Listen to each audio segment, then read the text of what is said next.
Boys. I'm Kyle, alongside your boy, Ethan McDuffie. Today's segment is on the Industrial Revolution, and here today we have a historian who has studied the Industrial Revolution for many years.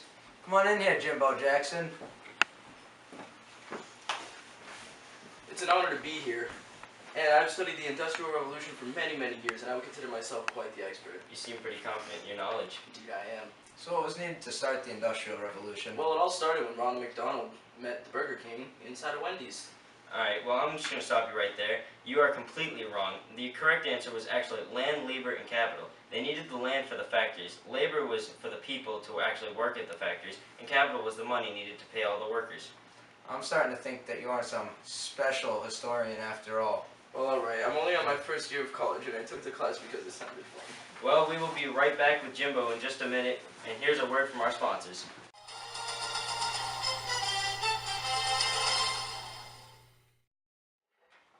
Ever just sitting there with nothing to eat? Wait no longer. Head over to Chili's. Hi, welcome to Chili's.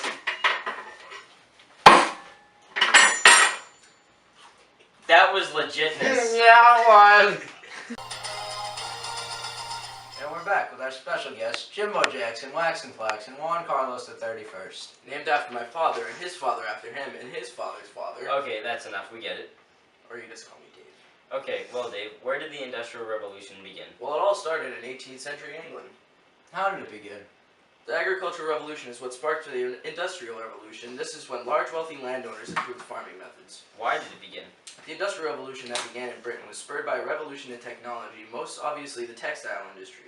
It began in England because England had a large population of workers, extensive natural resources, and industrialization. Well, thank you for your time, Dave. We'll now take you to our field reporter, Hingle McCringleberry, at his new time machine. Hingle, Hey, you might want to warn me next time before you yell at me, okay? Oh, we're very sorry about that. Next time I'll give you a little better warning. So, I heard that you invented a time machine to go back and personally interview people from the Industrial Revolution. Yes, indeed, I have invented a time machine. Here's how it works. You insert the Doritos here, but we already did that yesterday, so we don't need to worry about that. If my calculations are correct, I should enter the machine. Enter a few digits, and I should end up in Manchester, England in the 18th century. Wish me luck!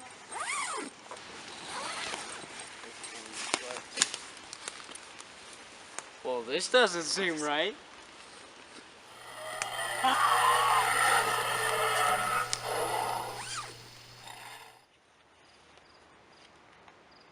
Maybe this is it.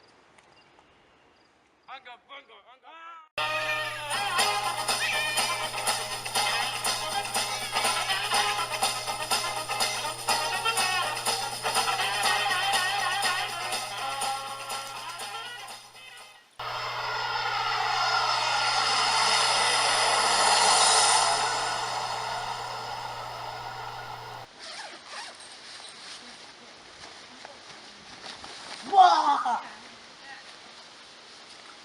Okay, well, maybe this is it.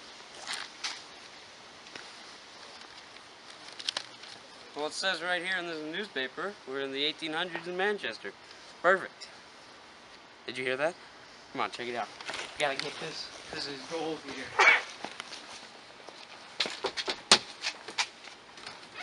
Hello? Hello, what is your name and how old are you? My name's Sarge and I'm 9 years old. Okay, is it okay if we ask you a few questions? Yeah, I guess so, but I have to hurry, otherwise my boss will get mad. So, what are the working conditions at the mills?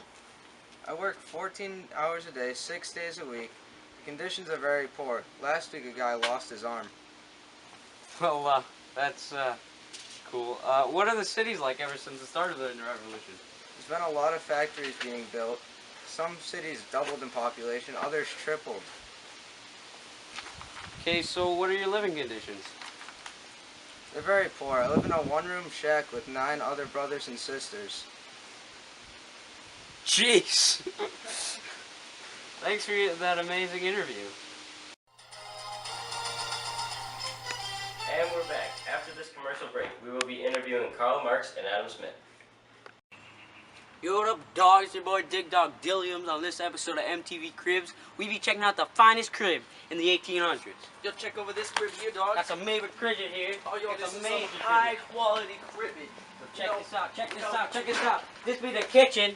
Got the kitchen over here. Oh, yo, you got your lawn You chip. got the bathroom right here, the bedroom. It's a Then great you got the bedroom over here, the bedroom. You know, you got Another this bedroom. thing. You got whatever this thing is. It's to kill things. You got the bedroom. You know, you got your basket to The take to work. basket. This is your school The bag. Or you basket. could use it as a hat. You know, you could do anything. My hat's falling off. The world is You your know, imagination. You can do anything. Here You we got go. your pliers.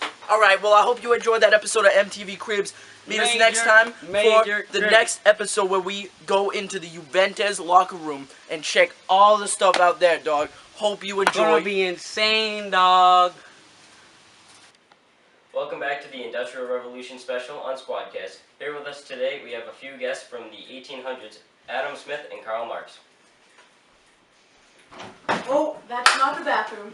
Next door on your left. Thanks. Alright. So, how was you guys' trip here? It was cool. Tell us about communism, Marx. Well, communism, aka Marxism, is complete socialism in which all means of production is owned by the public. Private property did not exist, and all wealth is shared equally during the Industrial Revolution. Give me some of your ideas. Sure. For one, I believe that all great movements in history are the result of economic class struggle. The Industrial Revolution identifies the class struggle, and the labor of workers creates profit for the employers. Thanks. Sounds very unfair to the workers, huh? Yes, very. The employers profited from bringing very little work, and the workers were rewarded with very little pay. And for you, Adam, why don't you tell us a little bit about capitalism? Sure. Well, capitalism was an economic system in which money is invested in business for making profit based on private ownership of the means of production. Sounds complex. Well, not really. It's basically investing money to make more money. Thanks for dumbing that down for me. No problem. So what exactly do you think sparked the problem with such harsh labor conditions? Well, it all started with a little system we called laissez-faire. And that is... It was a policy of letting business owners set their own working conditions without government interference, which I wholeheartedly agree with. So let me take a guess. They would make working conditions so rough that they didn't have to pay? Exactly. So one of you please explain socialism to us. Of course, socialism is an economic system in which the public owns and operates the means of production. Well, thank you very much. McCringleberry will now take it to you in your time machine. Try not to run into any cavemen or dinosaurs this time. Oh, and Marx, I heard you published a new book. Indeed, I did. Yeah, so we got his book here. It's called Communist Manifesto. And we're going to be giving these out. You get one, you get one, you do not get one, you get one, I'm just kidding, you still get one. Can you relate to these teens trying every method you can to remove your acne? Are you just waiting for that next best product? Are you ready? I guess. Here we go. 3, 2, 1. Well, wait no more because the new and improved Acne Be Gone Raspberry Flavored Edition is out, and you can buy it and it will remove your acne guaranteed, or your money back. Welcome back to Squadcast on our special Industrial Revolution episode. We'll now cut to our field reporter, Hingle McCringleberry, with some southern protesters in the 1800s. Yes, indeed, Kyle. As you can see behind me, there are several protesters. There's like 4. Moving along. Less hours, more pay. Less hours, more pay. Less hours, more Can we ask you a few questions? We are part of the union on strike for better working conditions. We are participating in collective bargaining, which is when we negotiate with our employers. pay. Less hours, more Okay. pay. Less hours, more pay. Less You hours, go more here. pay. Less hours, more pay. So, why are you so happy? Well, we are happy to say that the employers and the protesters have compromised on having a meeting this Sunday night to agree on fair working conditions and pay. Well, congratulations.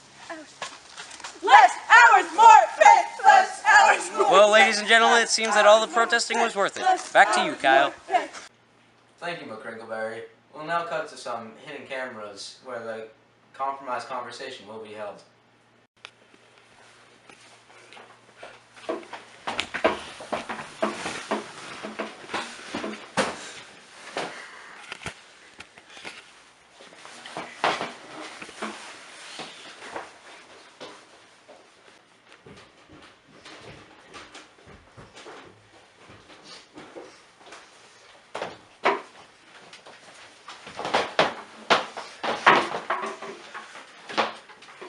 I think us workers should have clean working conditions and a higher pay per hour. Agreed. Okay, I can agree with the better working conditions, but higher pay, I'm not so sure about. Do you want me to get the other protesters in here? No, sorry. I can agree with better working conditions and higher pay. Yes, please. Give them what they want. I do not want to get hit with a rock ever again. Sorry about that. So are we in agreement? Yes! Well, alright, starting tomorrow we will give you your demands. Thank you so much. Don't talk to me. Sheesh. Well, as you just saw, folks, that's how the Industrial Revolution was improved on for the workers, but it didn't come easy. It sure didn't. Thank you for tuning into this special episode of Squadcast. Kyle and Ethan, signing off.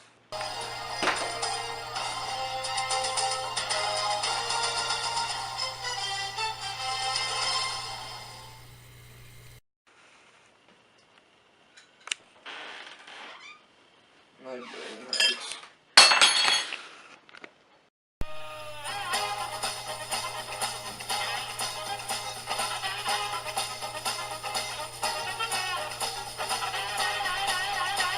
Welcome to the news, our special guest. The rest. With an interview on some Southern project. Kyle! And, Protester. Boreal!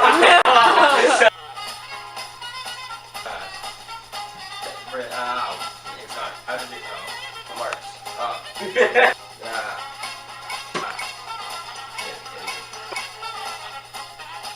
Industrial Revolution. You wanna get a car?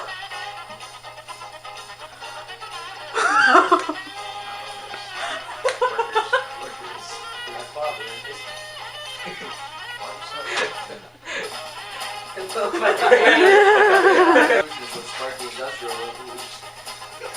Stop!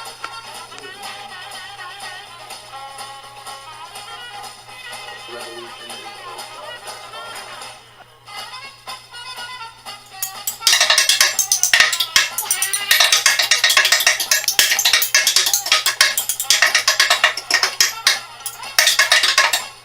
Engel?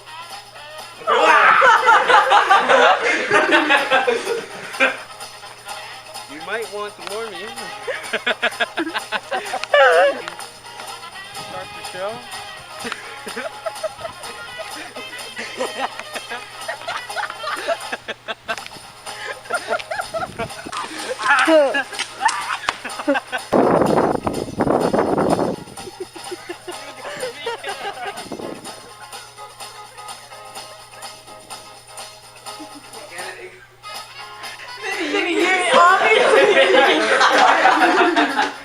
Revolution? Oh, hello, little boy.